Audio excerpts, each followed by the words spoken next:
সম্মানিত দর্শক, গত প্রায় ২ মাস ধরে বাংলাদেশের রাজনীতিতে সার্জিও গোর এই শব্দটি, এই নামটি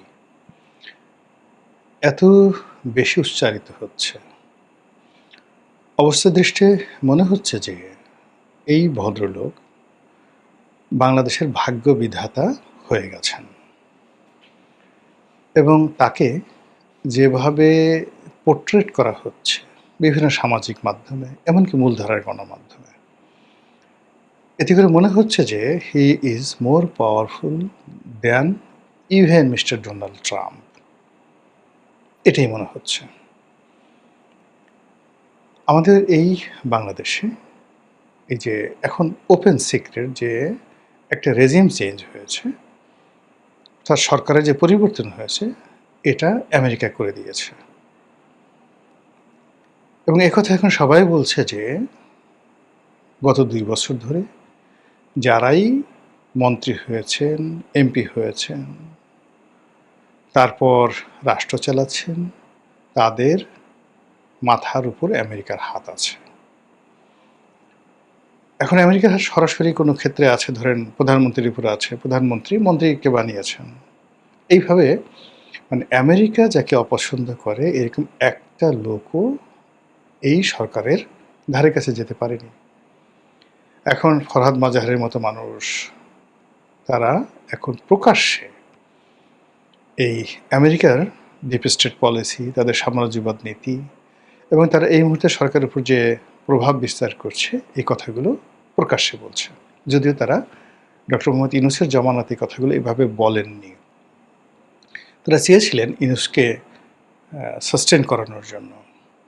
কিন্তু এখন তারা বলছেন যে আমরা যতই তাকে ভালো বলার চেষ্টা করেছি, কিন্তু আমেরিকা থেকে যেভাবে কল কাঠিয়ে নেড়েছেন, সেভাবে ইউনূস আসলে অ্যাক্ট করেছেন বা রিঅ্যাক্ট করেছেন। আবার তারা এখন বলার চেষ্টা করছেন এই গ্রুপটি, জনাব ফরহাদ মাজাহার এবং তার সঙ্গে তার যারা ভক্ত মুরিদান রয়েছেন, তাদের বক্তব্য হলো জনাব তারেক রহমান সাহেব is a extended version or element of doctor Mohammad Yunus, nothing more. এটা ইউনূস প্লাস গভর্নমেন্ট, এটা আমেরিকা ডিপ স্টেট ভার্সন 2, এইভাবে তারা বলার চেষ্টা করছেন। তো সেই কারণে বারবার এই সার্জিও গোরের কথাগুলো আমাদের সামনে চলে আসছে। আর সার্জিও গোরের এই বক্তব্য সামনে আনার আগে আমাদের দেশে দুটো নাম, একটা হলো পিটার ডি হাস আর একটা হলো ডোনাল্ড লু। তার মধ্যে মিস্টার ডোনাল্ড লু, তিনি বাংলাদেশের রেজিম চেঞ্জ করেছেন, পাকিস্তানের রেজিম চেঞ্জ করেছেন, শ্রীলঙ্কার রেজিম চেঞ্জ করেছেন এবং এটা মানে ক্লাইভকে যেভাবে পাক ভারত উপমহাদেশে ইতিহাসের একজন পট পরিবর্তনকারী, আপনি যেভাবে বলেন না কেন, পট পরিবর্তনকারী হিসেবে বিবেচনা করা হয়, তার চাইতেও মিস্টার ডোনাল্ড লু আমাদের এই পাক ভারত উপমহাদেশে তার এই রেজিম চেঞ্জের পলিসির কারণে অমর হয়ে থাকবেন।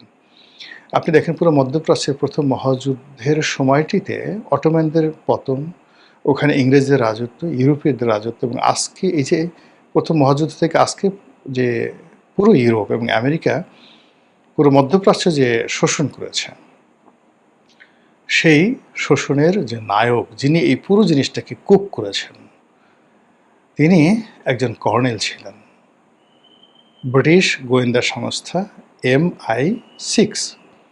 আপনারা জানেন যে তাদের দুটো গোয়েন্দা সংস্থা রয়েছে, MI6 এবং MI5।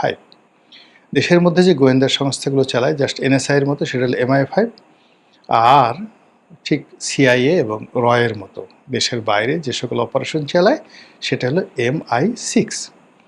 তো এরকম MI6 এর একজন কর্নেল, তিনি একেবারে 10 বছর মরুভূমিতে গিয়ে মরুভূমির একেবারে রীতিমতো হুজুর হয়ে গেলেন, মুসলমানের মধ্যে মিশে গেলেন এবং এত ভালো আরবি জানতেন যে বেদুইনরা, বড় বড় বেদুইন গোত্র, মানে তাদের সাথে তাদের সম্পর্কটা হয়ে গেল।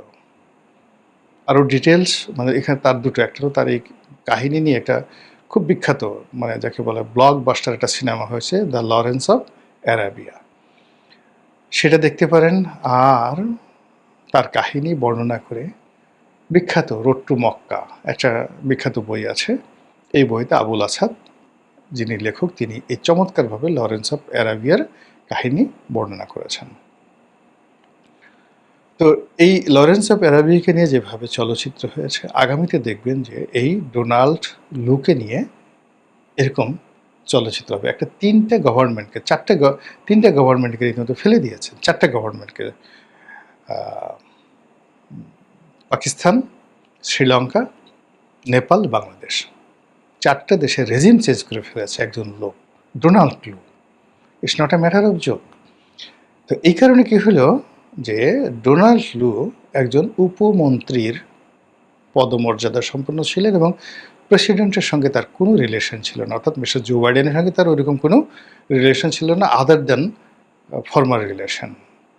তিনি শুধুমাত্র দক্ষিণ পূর্ব এশিয়ার উপমন্ত্রী ছিলেন, বিশেষ দায়িত্বপ্রাপ্ত ছিলেন, ডিপ স্টেটের পলিসিটা বাস্তবায়ন করতেন এবং একটা ফান্ড তিনি পেয়েছিলেন। তো সেটা দিয়ে তিনি যদি এই কাজ করতে পারেন, তাহলে মিস্টার সার্জিও গোর, তিনি অ্যাজ এ হোল প্রথমত প্রেসিডেন্টের খুব ঘনিষ্ঠ, ডোনাল্ড ট্রাম্পের খুব ঘনিষ্ঠ, দ্বিতীয়ত বয়সে তরুণ, তৃতীয়ত হলো অত্যন্ত ধনাঢ্য, ব্যবসা বাণিজ্য করে এই অল্প বয়সে হাজার হাজার কোটি ডলারের মালিক হয়ে, হাজার হাজার কোটি টাকার মালিক হয়ে তিনি এই দক্ষিণ পূর্ব এশিয়ার বিশেষ দায়িত্বপ্রাপ্ত প্রতিনিধি রূপে আসছেন এবং তার দুটো উপাধি এখানে। তিনি ভারতে নিযুক্ত রাষ্ট্রদূত, সম্ভবত মন্ত্রীর পদমর্যাদায়, যেভাবে মনে করেন দীনেশ ত্রিবেদীকে দেওয়া হয়েছে। অর্থাৎ এখানে মন্ত্রী বলে ভুল হবে, একেবারে তাকে বলা হয় যে পুরো মার্কিন স্টেট ডিপার্টমেন্টে যদি একজন লোক থাকে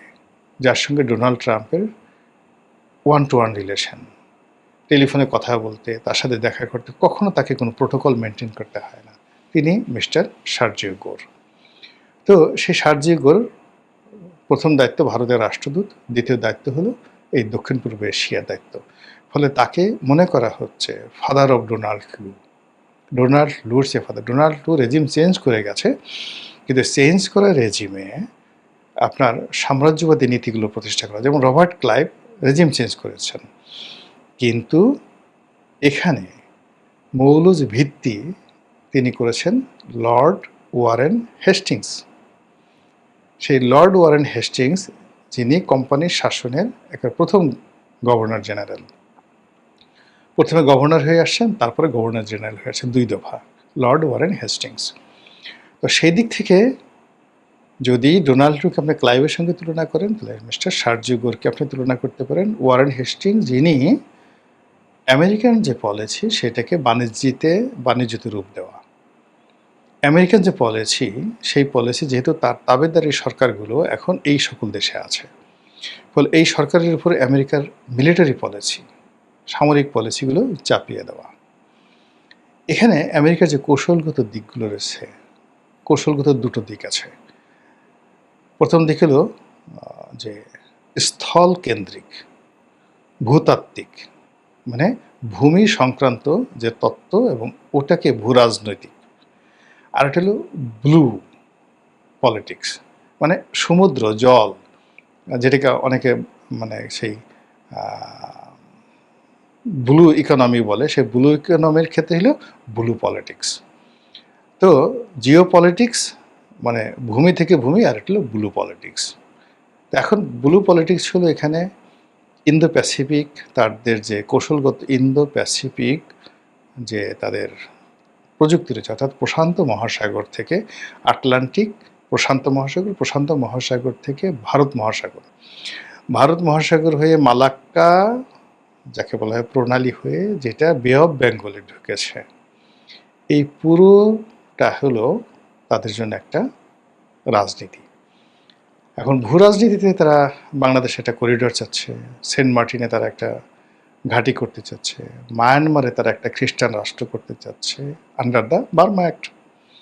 আর তাদের যে প্যাসিফিক কমান্ড ছিল, সেই প্যাসিফিক কমান্ডটাকে এনে তারা ইন্দো প্যাসিফিক করলো। ইন্দো প্যাসিফিককে বাদ দিয়ে এখন তাদের বে অফ বেঙ্গল, তাদের যে কৌশলগত ব্লু পলিটিক্স সেখানে চলে আসছে, অর্থাৎ তারা সমুদ্রে তারা আধিপত্য চায় এই অঞ্চলে, এবং আধিপত্য করতে গিয়ে তারা চীনের সঙ্গে কন্ট্রাডিক্ট করতে চায় না, ভারতের সাথে কন্ট্রাডিক্ট করতে চায় না। আর কন্ট্রাডিক্ট করতে না গেলে তাহলে এই বে অফ বেঙ্গলে তারা বাংলাদেশের জলসীমা এবং মায়ানমারের জলসীমা, আমরা যেহেতু চদু মাকড়া পার্টি, আমাদেরকে কান মূল্যেও আমাদের কিছু করার নেই। ফলে আমাদের যে মহীসোপান আছে, আমাদের যে বঙ্গোপসাগরের যে অঞ্চলটুকু আমাদের কর্তৃত্বে আছে, আমাদের এবং মায়ানমারের, এই জায়গাতে তারা মাতুব্বারিটা করতে চায়। এবং এই পুরো কাজটা করার জন্য সর্বময় ক্ষমতা দিয়ে পাঠানো হয়েছে সার্জিও গোরকে। আপনি বুঝতে পারছেন ব্যাপারটা তার গুরুত্বপূর্ণ জায়গাতে। অর্থাৎ কাজ হয়ে গেছে, এখন এখানে যেখানে মিলিটারি পাঠানো দরকার মিলিটারি, যেখানে ব্যবসায়ী পাঠানো দরকার ব্যবসায়ী, যেখানে ধর্ম কর্মের পর সেখানে আপনার যাজকরা আসবে। As a whole British East India Company Lord Warren হেস্টিংসের জমানাতে যেভাবে এসেছিল, যেভাবে তারা সিভিল সার্ভিস করেছিল, যেভাবে তারা মিলিটারি সার্ভিস করেছিল, যেভাবে তারা ইংরেজি ভাষাটাকে এখানে বুঝিয়ে দিয়েছে, ঠিক সেম কাজটা এখন সার্জিও গোরের মাধ্যমে করার জন্য মিস্টার ডোনাল্ড ট্রাম্প তার সবচেয়ে পছন্দের একটা মানুষকে ভারতের রাষ্ট্রদূত করেছে। এখানে আমি আগের যে অংশটুকু আলোচনা করি সেটিকে যদি আপনি দেখেন, তো তাদের ফার্স্ট প্ল্যান হলো বে অফ বেঙ্গল। এখান থেকে তারা সোজা চলে যাবে মালাক্কা প্রণালীতে, যেটা ইন্দোনেশিয়ার মধ্যে আছে। ইন্দোনেশিয়া দুর্বল একটা রাষ্ট্র, এবং ভারতকে যেটা বলা হয়েছে যে ভাই তোমার সাথে আমার অন্য বিজনেস প্রবলেম আছে, যা কিছু আছে, কিন্তু বাংলাদেশ নিয়ে, মিয়ানমার নিয়ে তুমি তোমার স্বার্থ দেখো, আমরা আমাদের স্বার্থ দেখি, এখানে আমাদের কন্ট্রাডিক্ট হবে না। আমরা যে জিনিসগুলো চেয়েছি সেটা আমরা শুধুমাত্র আমাদের সেই জায়গাগুলো আছে, আর তোমরা যেটা তোমাদের সেভেন সিস্টার চাচ্ছ, মায়ানমারকে বলা হচ্ছে তোমরা যে জিনিসগুলো চাচ্ছ, কোনো সমস্যা নেই, আমরা সবাই এখানে ভাগাযোগি করে কাজ করি, কোনো প্রবলেম নেই। প্রবলেম হবে চীনের, ফলে চীন তোমাদেরও শত্রু, আমাদেরও শত্রু। তো এই জিনিসগুলোর যাতে একটা ডিপ্লোম্যাটিক চ্যানেল চমৎকারভাবে চলে, এই জন্য একেবারে বিশ্বস্ত একজন লোক মিস্টার সার্জিও গোরকে দিল্লিতে পাঠানো হয়েছে।